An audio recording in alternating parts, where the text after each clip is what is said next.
Depuis l'enfance, ce garçon de 8 ans n'avait connu qu'une seule chose, l'esclavage. Il vivait dans un véritable enfer. Un jour, en voyant un homme évanoui près de lui, le garçon voulut simplement lui donner un peu d'eau. Mais le contremaître le surprit, l'accusa de paresse et ordonna aux soldats de le fouetter.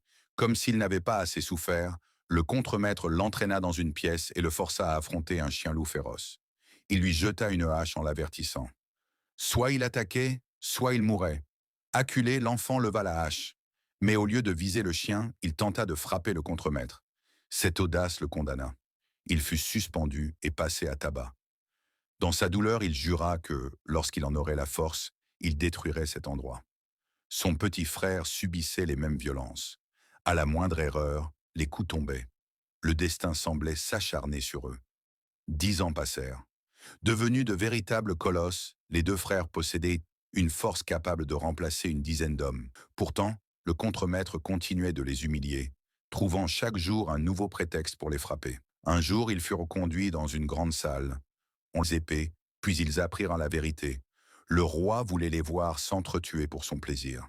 Celui qui survivrait serait libre. Au signal, ils simulèrent un combat acharné. Ils frappèrent fort, criaient, faisaient voler les étincelles. Mais tout cela n'était qu'un plan. Ils n'avaient jamais oublié que ce roi avait tué leurs parents.